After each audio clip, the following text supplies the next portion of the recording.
a very special thing to witness here in Broadstairs. If we look,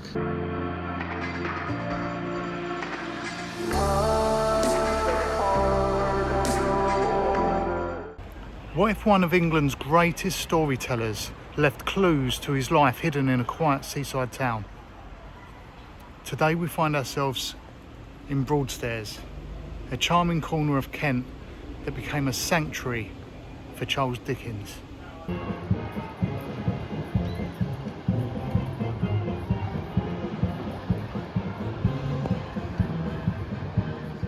But this wasn't simply a holiday destination. It was a place where imagination met reality.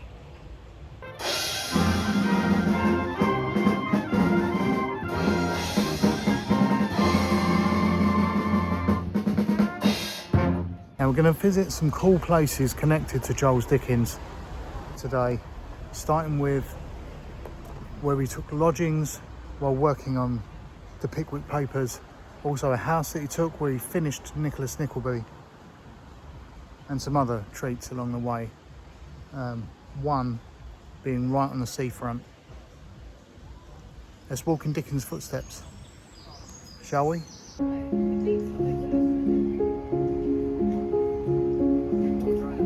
And just coming up, walking from the station, coming in down the high street into Broadstairs, I've already seen just before a school that's named the Charles Dickens School, so he's obviously well thought of around the area.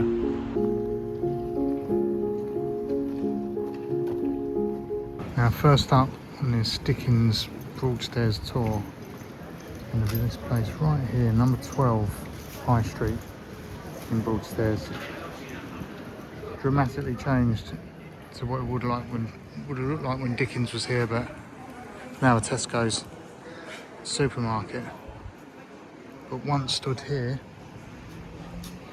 At number 12 was where Dickens took lodgings, where he wrote part of the Pickwick Papers. It's like everywhere you turn as well, there's something Dickens related in this window as well. Have a Dickens of a day.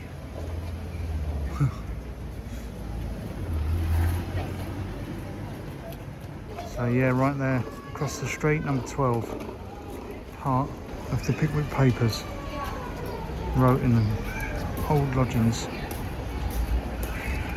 right in there. And it's not far to go to where Dickens later took a house, which is now part of the Royal Albion Hotel, which is just coming up, just here. And this is where he finished Nicholas Nickleby. And I believe there's something there spotted. There we go. Charles Dickens lived here 1839, 40, 45, 49, 59.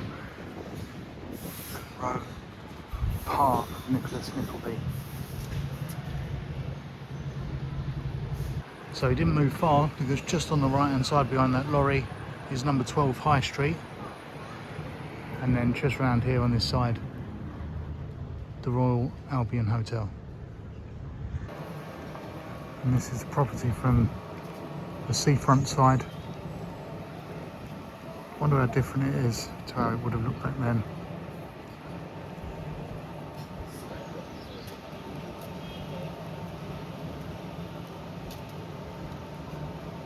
And that brings us right near enough next door to where we're going to be going shortly.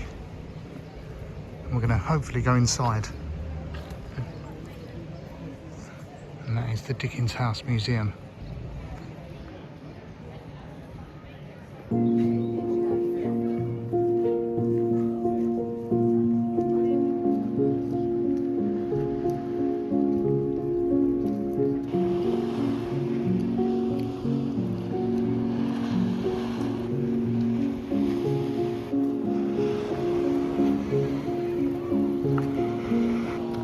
And that impressive looking building right there, centre of screen, is called Bleak House. And that's where we're going to be heading shortly.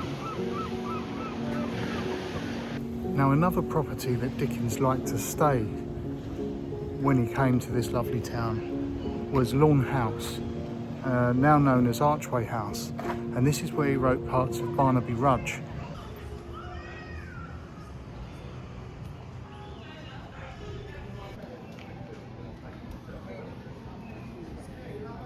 I did for a second think it was that property, but definitely not.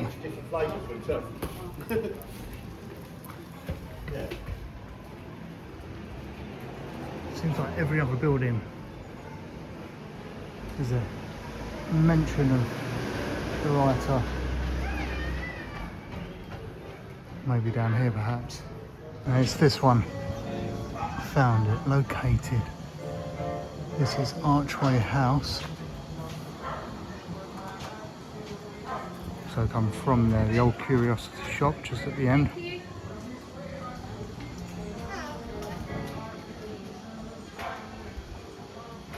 As you can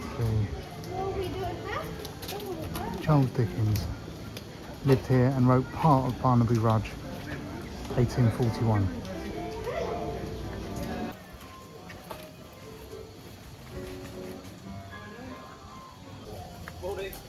Hello. Ah yes, timed it right, look at that. Bleak House Gardens open, Victorian Fete for the Dickens Festival.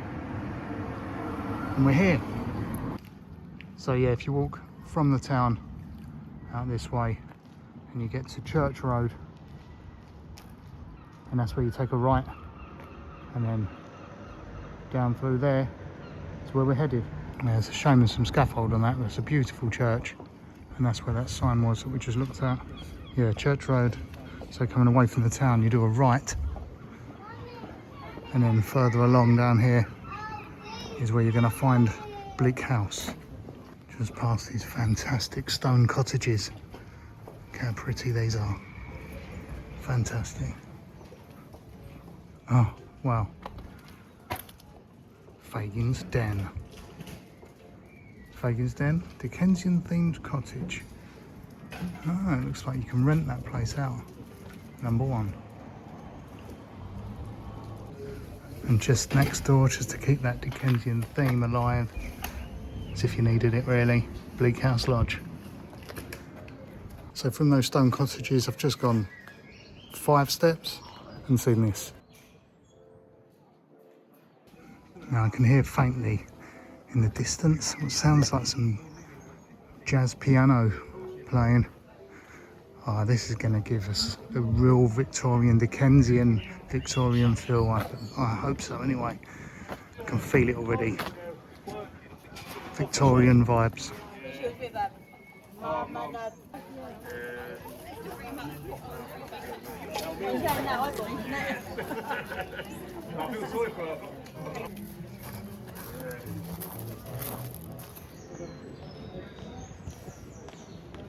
So cool. So finally we arrive at Fort House, where he spent the majority of his holidays in Broadstairs and wrote part of American Notes, David Copperfield and The Haunted Man in this very building.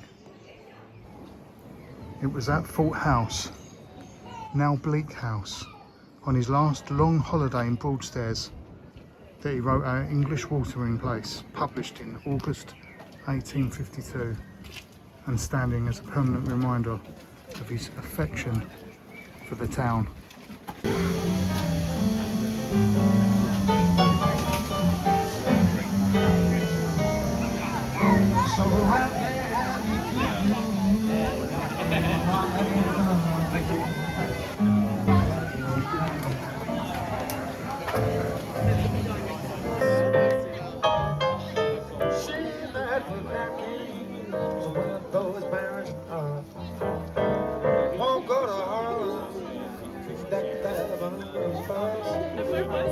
It really is like walking onto a film set here today. Look at this, check this out.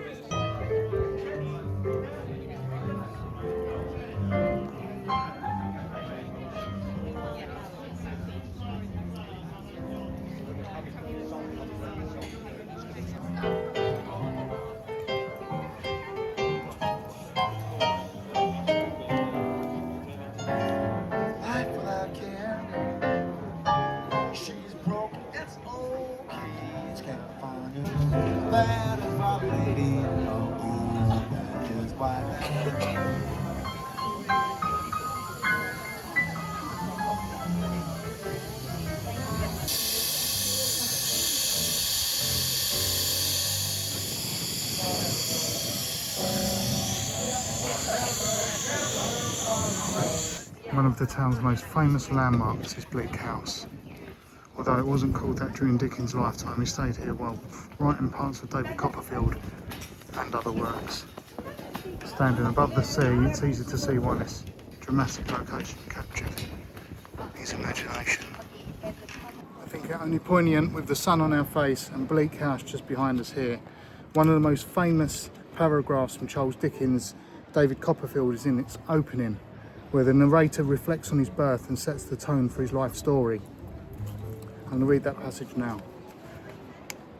Whether I shall turn out to be the hero of my own life, or whether that station will be held by anybody else, these pages must show. To begin my life with the beginning of my life, I recalled that I was born, as I have been informed and believe, on a Friday at 12 o'clock at night. It was remarked that the clock began to strike and I began to cry simultaneously. Great book, great novel. Read and written. Inside Bleak House. Yeah, that opening passage sets a tone of light-hearted fatalism, with the narrator, David, noting he was born on a Friday at midnight, causing the nurse and neighbours to predict he would be both unlucky and able to see spirits. I think it's poignant that I did read that passage aloud. And little would have Dickens known at the time that someone was going to come and stand outside and read aloud what he'd just written inside. Thanks so much. Cheers.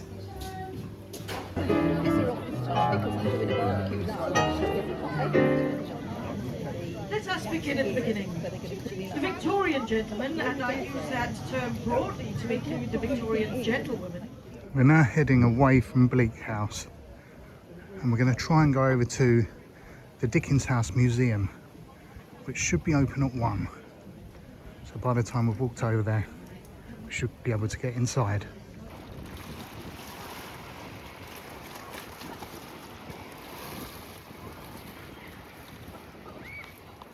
During the 1830s, 40s and 50s, Dickens returned here again and again, escaping the chaos of London. From these cliffs and cobbled streets, he found inspiration for some of his most beloved works.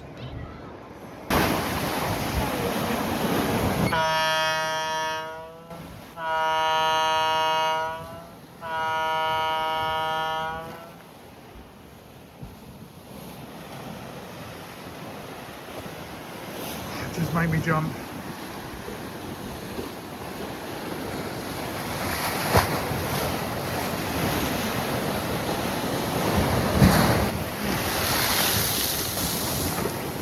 Stood in the firing line and am now quite wet. He wrote Our English Watering Place in 1851, having come here to stay in Broadstairs in 1837 when he was just 25 and already famous with the Pickwick Papers, the first of his novels.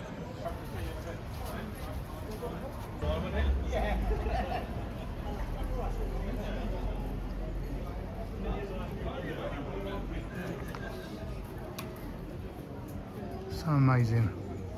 As you walk through Broadstairs, you're following paths Dickens himself would have known.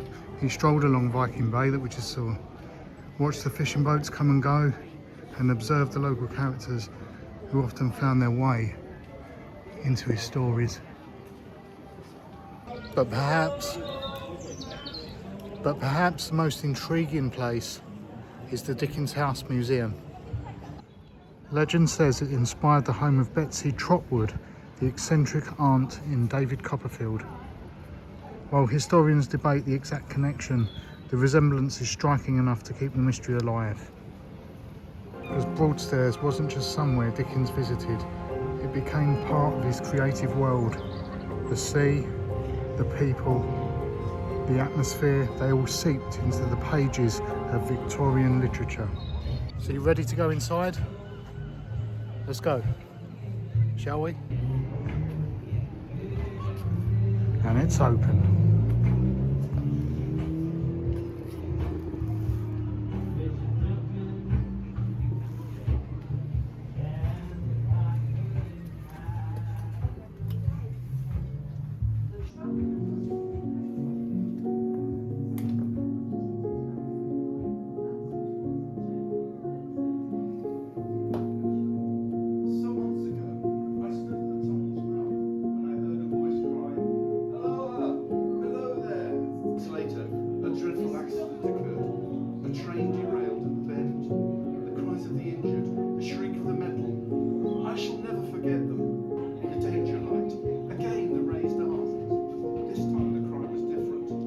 Now, I've just been told by the very lovely lady on reception that Charles Dickens definitely came and had tea in this parlour, in this room, and some of the rooms in David Copperfield he based on this very room.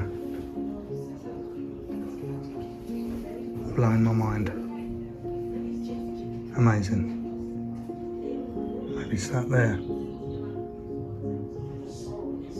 and looking around the room, getting inspiration, taking mental notes for designing his own literature. Fantastic.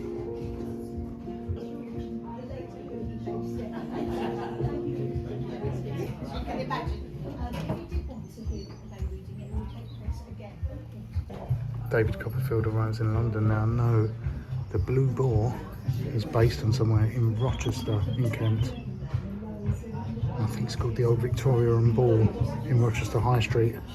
They changed that name for the Blue Ball for the book. And this is pretty cool, very cool. These are all houses associated with Charles Dickens, many of which we've already explored and will explore in the future. She didn't give me the change.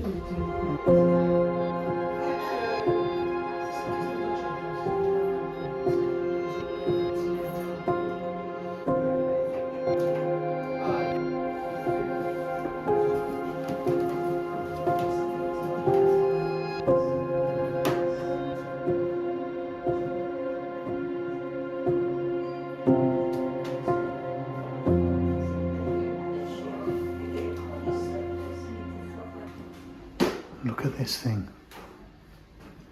This is a beam from Goodson's farm and was presented to the Broadstairs Society in the 1970s, but look at that date on there, 1796.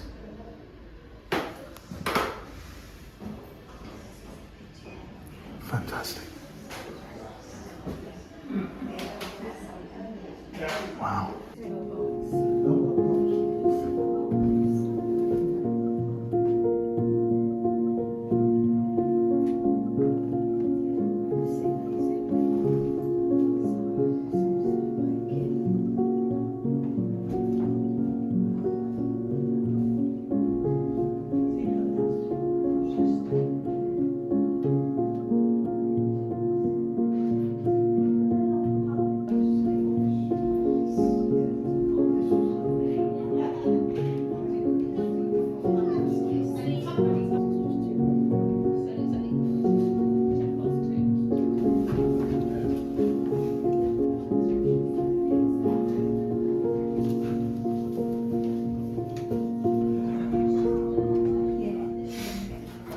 Now, interesting factoid about this desk. This drawer here was lead lined upon request by Dickens so he could have it filled with ice, so he could keep refreshments inside at the ready.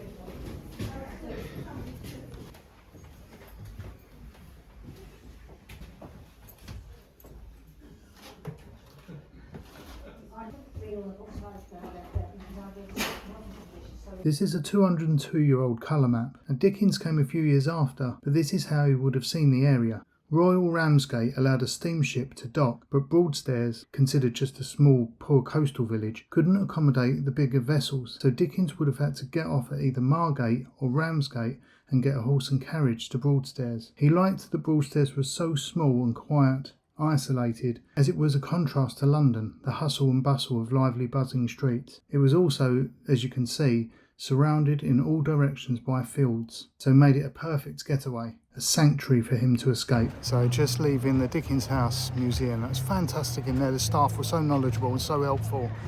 It's an absolute pleasure to walk around in there. So just remember,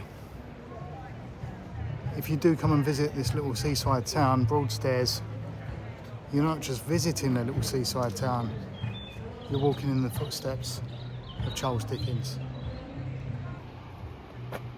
What the Dickens?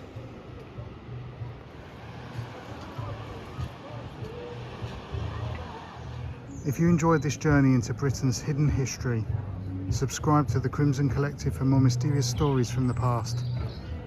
And let's walk in the footsteps of history together.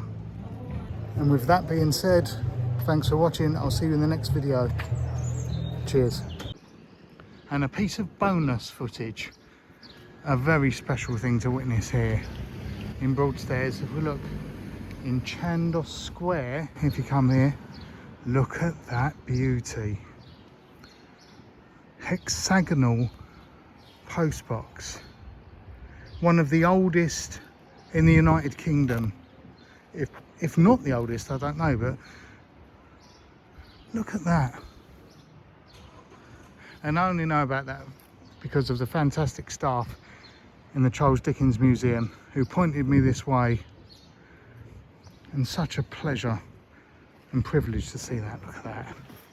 Brilliant. That's it. Hope you enjoyed it. I'll see you in the next video. Take care. Cheers.